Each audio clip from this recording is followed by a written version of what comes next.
Hello friends, अल्ट्राविजन की ओर से आप सभी को मेरा नमस्कार। इस कोरोना काल में आप सभी लोग स्वस्थ होंगे, यही ईश्वर से प्रार्थना है।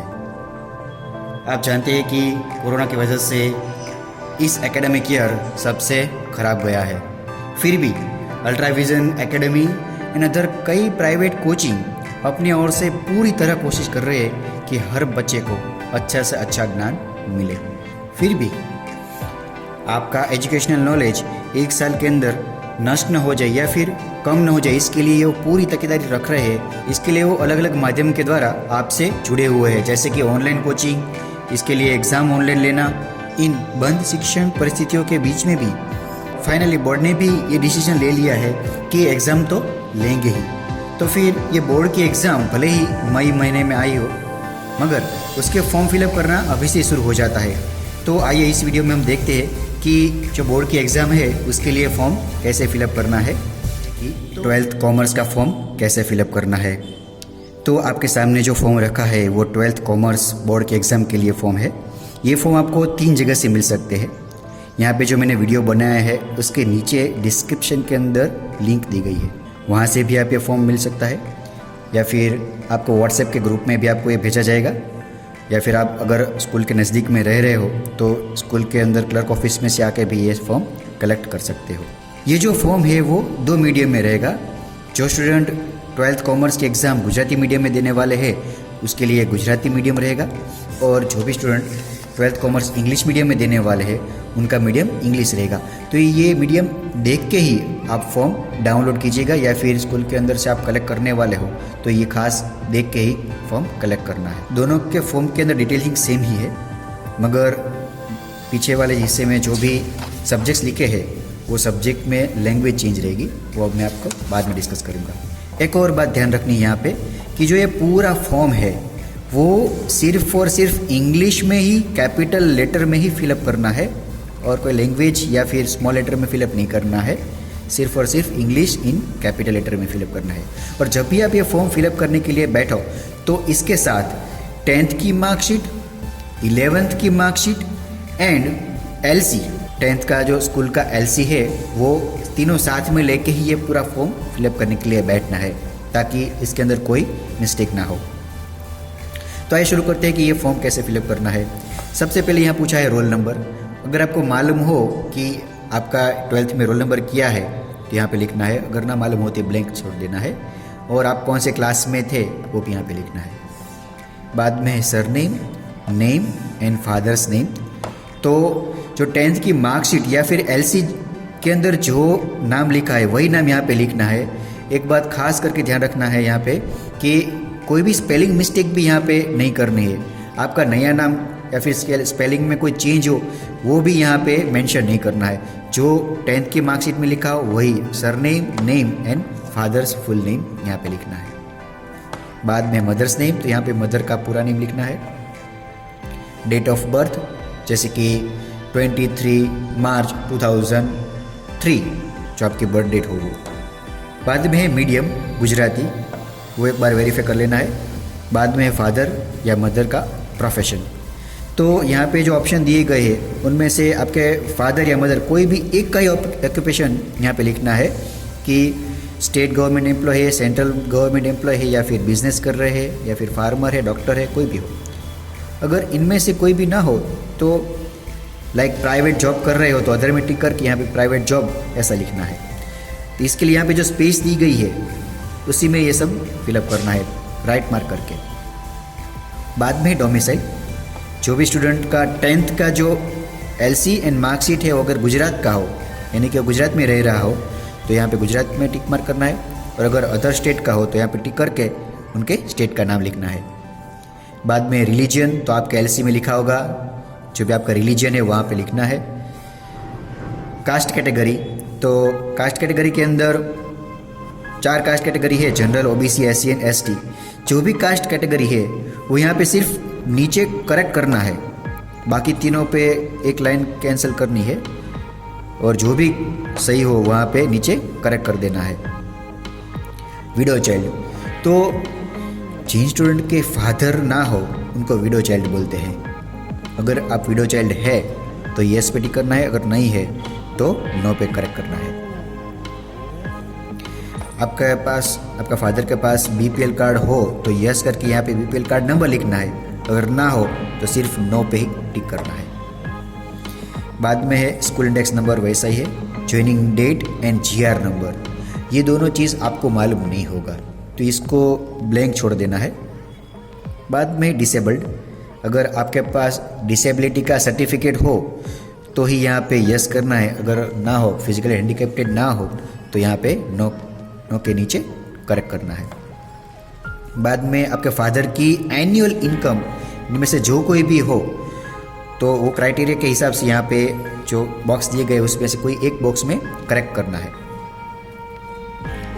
कास्ट, जो भी एलसी में लिखा हो वो कास्ट यहाँ पे लिख देनी है। बाद में है जेंडर, जो भी जेंडर हो यहाँ पे नीचे करेक्ट कर देना है। आधार कार्ड नंबर, तो स्टूडेंट का जो भी आधार कार्ड नंबर है इतनी स्पेस पे पूरा आधार कार्ड नंबर अच्छी तरह से दिखे इस तरह लिख देना है।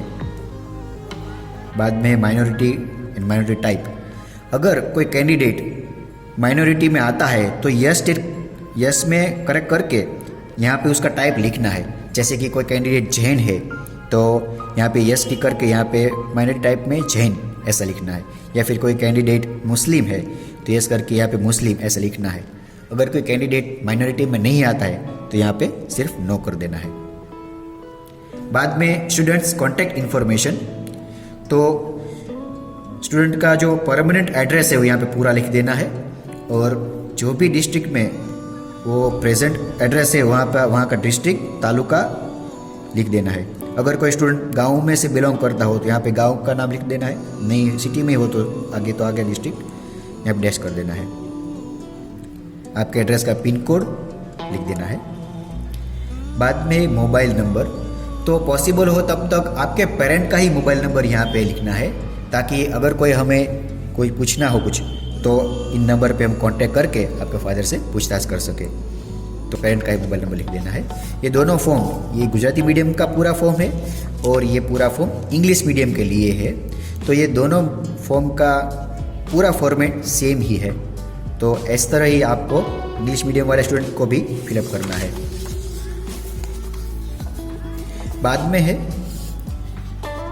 10th पास इंफॉर्मेशन, तो अब 10th की मार्कशीट को लेके के बैठना है और उसके हिसाब से यहाँ पे पूरा फिलअप करना है। जैसे कि 10th की मार्कशीट के नीचे डेट लिखी होगी और मंथ लिखा होगा कि कौन से मंथ में आपने ये पास किया था, तो यहाँ पे मंथ लिख देना है और ईयर लिख देना है। जैसे कि आपका 10th मार्च 2019 में पूरा हुआ था तो मार्च 2019, जो भी डेट मार्कशीट के अंदर लिखा हो वही यहाँ पे मंथ एंड ईयर लिखना है। बोर्ड GHSEB, अगर कोई स्टूडेंट दूसरे बोर्ड का हो, CBSE का हो, वो सब हो तो यहाँ पे CBSE बोर्ड, जो भी बोर्ड आपको हो 10th का वो लिख देना है। स्कूल इंडेक्स नंबर, वो भी मार्कशीट के अंदर ही मेंशन किया गया होगा। बाद में है taken handicap benefit in exam, यानी कि कोई स्टूडेंट हैंडीकैप्टेड है और उसकी जगह पे कोई अदर स्टूडेंट ने 10th की बोर्ड की एग्ज़ाम दी हो तो यहाँ पे यस टिक करना है, और अगर वो स्वस्थ रहा हो और उसने आप ही पूरी एग्ज़ाम दी गई हो 10th की तो यहाँ पे नो में टिक मार्क करना है, करेक्ट करना है। बाद में परसेंटाइल, तो मार्कशीट के अंदर जो भी परसेंटाइल लिखा है वो यहाँ पे लिख देना का है। बाद में 11th पास इंफॉर्मेशन, तो मार्कशीट के अंदर यहाँ पे जो भी लिखा गया है उसके हिसाब से फिलअप करना है। मंथ एंड ईयर, यानी कि कौन से मंथ एंड ईयर में आपने 11th कॉमर्स पास किया था वो यहाँ पे लिख देने का है। ग्रुप तो लिखा ही है जी। स्कूल इंडेक्स नंबर अगर अल्ट्राविजन में से किया हो तो आगे जो बताया है वही स्कूल इंडेक्स नंबर यहाँ पे लिख देने का है। बाद में subject selection for current exam, तो यहाँ पे सभी सब्जेक्ट और उसकी लैंग्वेज दी गई है। आपको इसके अंदर कुछ भी नहीं करना है, सिर्फ और सिर्फ वेरीफाई करना है कि अगर मैं इंग्लिश मीडियम का स्टूडेंट हूँ तो यहाँ पे जो लैंग्वेज है वो इंग्लिश मीडियम का ही है ना। इंग्लिश सब्जेक्ट आएगा वो फर्स्ट लैंग्वेज आएगी, और यहाँ पे जो पेपर की लैंग्वेज रहेगी वो सभी इंग्लिश की रहेगी एक्सेप्ट गुजराती। और अगर कोई स्टूडेंट गुजराती मीडियम का है तो उनको ये वेरीफाई करना है कि सभी सब्जेक्ट गुजराती में आएंगे except English. English second language रहेगी और उसका एग्ज़ाम इंग्लिश में रहेगा। बाद में है डेट। तो आप जब भी फॉर्म सबमिट करवाने के लिए स्कूल में आओ तब की डेट यहाँ पे लिखनी है। बाद में students sign and parents sign. तो ये पूरा फॉर्म पहले अच्छी तरह से फिलअप करके पेरेंट्स को दिखाना है और सभी वेरीफाई हो जाने के बाद पेरेंट्स की यहाँ पे साइन करवानी है, अपनी अपनी करनी है, पेरेंट्स को दिखा के ही यहाँ पे पूरी साइन करनी है। और बाद में आपको जो 10th में की या फिर 12th में बोर्ड एग्ज़ाम में भी आप करने वाले हो वही एग्ज़ाम यहाँ पे, वही साइन यहाँ पे करनी है। एक और बात ध्यान रखना है कि जब भी ये फॉर्म पूरा सबमिट करवाने के लिए आओ तो अगर पेरेंट्स आपके साथ आए या ना आए मगर स्टूडेंट को आना कंपलसरी है, क्योंकि यहाँ पे जो स्टूडेंट की साइन की है वैसे ही साइन आपको स्कूल के अंदर आके एक पेज में भी करनी पड़ेगी। तो पूरा फॉर्म सबमिट करवाने के लिए आओ तब स्टूडेंट को आना कंपलसरी है। इस फॉर्म के साथ डॉक्यूमेंट क्या क्या लाना है तो नीचे यहाँ पे लिखे हैं, जैसे कि 10th की मार्कशीट की फ़ोटोकॉपी, 11th की मार्कशीट की photocopy and passport size photograph, मगर वो कंपलसरी स्कूल के यूनिफॉर्म में ही होना चाहिए। तो वो पासपोर्ट साइज़ फ़ोटोग्राफिक लेना है। और अगर आप हैंडीकैप्टेड हो तो उसका सर्टिफिकेट लाना कंपलसरी है, अगर ना हो तो ये तीनों साथ में लाना कंपलसरी है। तो ये पूरा फॉर्म है वो डिटेल आपको मैंने बता दी है। अगर कोई प्रॉब्लम हो, अगर कोई दिक्कत हो तो आप स्कूल के जो भी लैंडलाइन नंबर है उसके अंदर कांटेक्ट कर सकते हो। यहाँ पे मैंने एक डमी फॉर्म भी फिलअप करके रखा है तो आप इसके हिसाब से भी फिलअप कर सकते हो। पूरा आपको फॉर्म यहाँ पे दिखाया गया है कि कैसे फिलअप करना है और ये सब भी जो भी एनक्लोजर है वो सब आपको साथ में लेके आना है। आई होप ये जो सभी इन्फॉर्मेशन है आपको अच्छी तरह से मालूम चल गई होगी। आप अच्छी तरह से बोर्ड के एग्ज़ाम के लिए प्रिपरेशन कर सको और अच्छे एग्ज़ाम दे सको, वही ईश्वर से प्रार्थना है।